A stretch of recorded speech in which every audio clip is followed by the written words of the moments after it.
Dali concurseira, sejam todos bem-vindos, sejam todas bem-vindas. Por aqui, professor Cláudio Feitosa, Direito Administrativo já na tela e na tela também a Lei 11.892 de 2008. Pois é, se você está estudando para o concurso de algum Instituto Federal, com certeza essa legislação está prevista no seu edital. É ou não é? E digo mais, hein?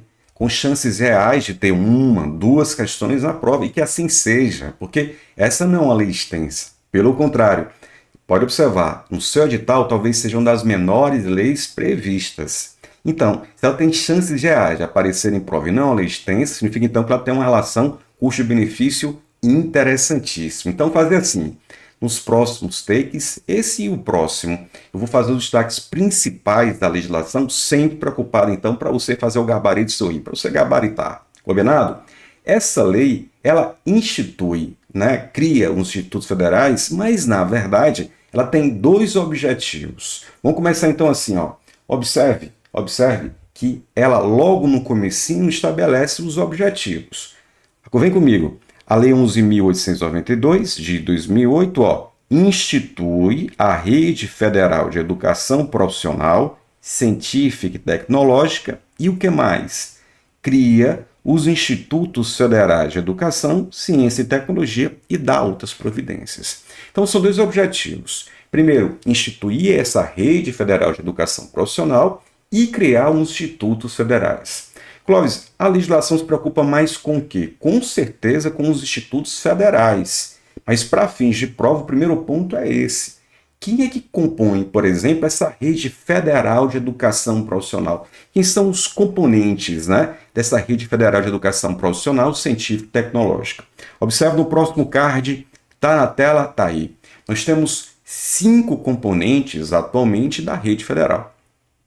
E se você observar o que nós temos hoje como Instituto Federal, né, lá atrás teve outro nome, já nós tivemos algumas denominações. Para fazer um recorte bem rápido e preciso, lembra que lá atrás nós tínhamos as escolas técnicas, escolas técnicas. Aí depois nós tivemos os Cefetes. E aí, com outra roupagem, nós temos hoje os institutos federais. Então, você está percebendo que essa rede federal de ensino, nós temos ainda algumas escolas técnicas, temos ainda alguns Cefetes, temos ainda e temos, principalmente, né, os institutos federais, além de dois personagens mais, digamos, tradicionais ou históricos. Então, em resumo, observe só, quem compõe a Rede Federal de Educação Profissional? Observe, vai ficar melhor na tela. Nós temos, então, como componentes, eu vou dizer assim, ó, o protagonista é os institutos federais de educação, ciência e tecnologia. Temos também, acompanhe comigo, temos também a Universidade Tecnológica Federal do Paraná, a UTFPR. Temos também Centros Federais de Tecnologia Celso Socorro da Fonseca, Cefet, Cefet do Rio de Janeiro e de Minas Gerais. Ok, 3. 4. Escolas técnicas, olha aí, escolas técnicas vinculadas às universidades federais. E temos o tradicional Colégio Pedro II. Joia! Então, como você está percebendo, nós temos como componentes dessa rede federal de ensino 5 sujeitos, em que o protagonista, na própria legislação, vai ser exatamente o Instituto Federal. Inclusive, 38, não é? 38 institutos federais. Agora, observe um detalhe bom de prova. Todos esses componentes, todos esses sujeitos, são autarquias. Mas o que é uma autarquia? Fica tranquilo, major, suave na nave, porque se no seu edital não tem organização da administração pública, não é aqui que eles vão perguntar, não é aqui que eles vão questionar o que é autarquia, fundação, empresa pública. É preciso apenas lembrar, memorizar mesmo, que esses sujeitos são espécies de autarquias. E uma autarquia, essa pessoa jurídica, né, uma entidade com CNPJ próprio, só para você entender, tem autonomia. E quais autonomias esses sujeitos têm? Com exceção de uma, mas quais são as autonomias que 4 desses 5 possuem? Observe aqui embaixo, ó. Todas possuem natureza jurídica de autarquia, aqui, autarquia, quer dizer, é autarquia, é autarquia, é autarquia, é autarquia. Isso significa, então, que são detentoras de autonomia administrativa, patrimonial, financeira, didático-pedagógica e disciplinar. Com exceção de quem? Com exceção desse rapaz aqui, ó. Esse aqui não é uma autarquia. É um órgão, é uma estrutura vinculada à Universidade Federal. Só para simplificar, né, vou insistir nisso, como se ela não tivesse um CNPJ próprio, uma continuidade da universidade, né? Seria um órgão da universidade. Tranquilo? Então, assim, ó, já vi algumas questões cobrando exatamente isso aqui. Cobrando como, Clóvis? Primeiro, quem compõe essa rede federal de ensino? Segundo, qual é a natureza jurídica das entidades? Com exceção de aí você já sabe. Se trata de uma autarquia. E terceiro, quais autonomias essas autarquias possuem? E aí você já sabe também que é uma autonomia administrativa, patrimonial, financeira, didático-pedagógica e disciplinar. Tudo certo? Tranquilo? Muito bem, hein? Então, a Lei 11.892 de 2008, ela institui essa rede federal de ensino, 5 componentes, vai inclusive na sequência, né, apontar algumas características desses sujeitos, mas, como eu disse, o que ela vai mesmo se preocupar é com o Instituto Federal. O que ela vai mesmo desdobrar, vai estabelecer exatamente o Instituto Federal. Aqui, ó, na tela, isso, os institutos federais. Então, daqui para frente, a gente vai situar, vai seguir o caminho da legislação, estudando os institutos federais, principalmente a parte da organização administrativa dos IFs, tá? A legislação fala de finalidades, fala de objetivos dos IFs, pontos importantes, mas na aula de hoje, nesse resumão que eu quero fazer, eu vou fazer o destaque apenas da organização administrativa dos IFs. Mas é claro, passando pelo conceito sempre bom de prova do que é um IF. E a própria legislação nos fornece. Então, vem comigo na tela, observe só, fica melhor, não fica? Tá aí, ó. Olha o conceito da lei. Os institutos federais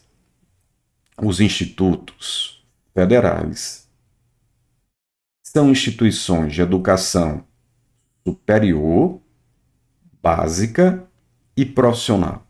Né? Os níveis possíveis de educação, os IFs oferecem. Olha essa característica, gente. Pluricurricular e multicampo. Explico já, tá? Especializados na oferta de educação profissional e tecnológica, nas diferentes modalidades de ensino, com base na conjugação de conhecimentos técnicos e tecnológicos com as suas práticas pedagógicas, nos termos desta lei. Pronto. Dezenas de questões, quase que a exaustão, vão explorar, né? As questões serão superliterais. Elas explorarão esse conceito que está na própria legislação. Clóvis, o que é o pluricurricular? Aqui, ó. Pluricurricular. Significa, então, que nós teremos uma variedade de níveis e cursos. Desde o ensino técnico integrado, passando pelos cursos tecnológicos, também com variedade de cursos superiores, licenciaturas, engenharia, bacharelados, pós-graduação. Meu amigo, só tudo. Quase como um shopping de educação. Tudo você vai encontrar. Do ensino, então, técnico integrado até um doutorado.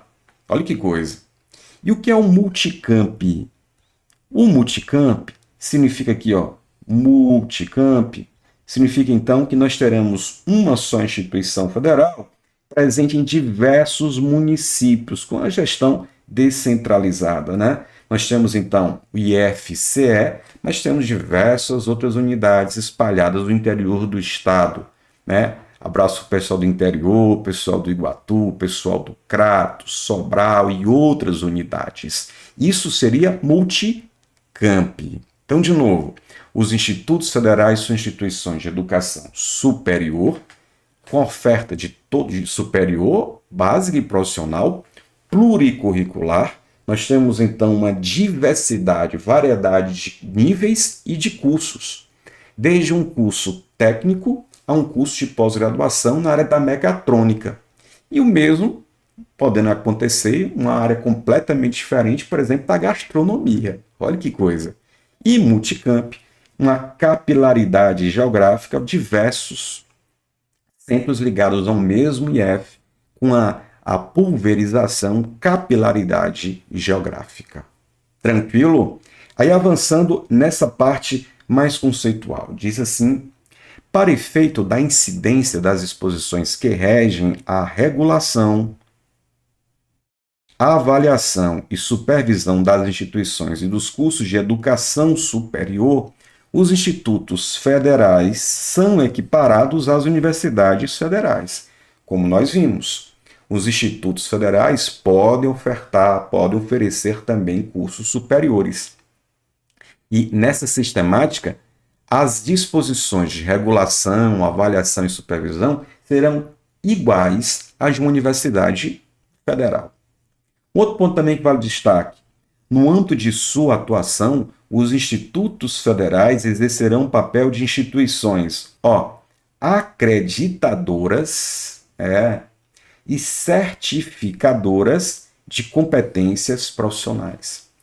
Normalmente, traz para mim, normalmente a gente está associado aos IFs com fornecimento de educação, onde diversidade de cursos, como mencionei, todos os níveis de educação, mas IF a gente associa logo ao fornecimento, ao oferecimento de educação. Pois o IF também pode ser instituição acreditadora e certificadora de competências profissionais. Mas o que é isso? Ser uma instituição certificadora e acreditadora de competências profissionais. Observe o próximo card. Quando eu digo certificação profissional, é a possibilidade que tem o IF de reconhecer oficialmente saberes, habilidades que foram adquiridos sem a sistemática de um ensino propriamente dito. Significa, então, aquele mecânico conhecido na cidade, que já trabalhou muito tempo, conhecido pela habilidade, pela técnica, ele pode ter a sua vivência reconhecida pelo IF sem precisar fazer um curso técnico propriamente dito. Então, o que significa na prática? Na tela, observe só. Validar, quando eu digo certificação profissional, validar a experiência do cidadão e emitir um diploma equivalente ao ensino técnico, com a necessidade ou sem a necessidade de cursar todas as aulas tradicionais. Pode ser um mecânico, mas olha outro exemplo. Um pedreiro experiente vira técnico em edificações. Um agricultor familiar recebe o curso técnico de práticas agrícolas. Um cozinheiro autônomo, sabe aquele sensacional? Poxa, ele pode então receber um curso, ser considerado, ter cursado técnico em gastronomia. Olha que coisa, como vai muito além, simplesmente, que já é muito complexo, de oferecimento de cursos de diversos níveis. Ser instituição certificadora de competências profissionais. E também ser instituição, como ele diz, acreditadora. O que é isso? Na tela, certificação acreditadora é a validação por parte do IF de que processos, cursos ou competências externas ao próprio IF atingem padrões de qualidade e exigências legais. Isso quer dizer que o IF pode atuar como autoridade que afere o aprendizado externo ao IF e reconhece ele nacionalmente. Então, exemplos disso: validar e chancelar cursos livres oferecidos por empresas e cooperativas, revalidar diplomas técnicos obtidos no exterior, definir perfis de competências nas indústrias locais. Tudo isso significa então que é uma instituição, uma entidade que foi acreditada pelo Instituto Federal. Beleza? Então, voltando, fica ligado então nessa atribuição, nessa competência, um pouco mais diferenciada, eu digo menos conhecida do IF, como instituições acreditadoras e certificadoras de competências profissionais. Para a gente fechar esse take, observe então de volta aquele conceito, só que agora do jeito que você sabe, do jeito que você gosta, a representação exatamente do conceito no card do Instituto Federal. Então vem comigo, Instituição Federal, Educação Superior, oferece educação superior básica e profissional, pluricurricular e multicamp. Pluricurricular e multicamp. Seja educação profissional e tecnológica, conhecimento técnico e tecnológico, suas próprias práticas pedagógicas em diferentes modalidades de ensino, oferecendo então, em suma, uma formação integrada e plural nos termos da lei. Beleza, tranquilo, é isso. Só para fechar mesmo esse take, o que quero explorar na sequência é exatamente a estrutura organizacional dos IFs. Então falaremos dos órgãos superiores, da reitoria, da direção dos campi. Então segura um pouquinho, na sequência eu já volto para a gente então visualizar a composição ou a organização dos institutos federais. Já já eu volto. Rapidinho, só um tempo de um café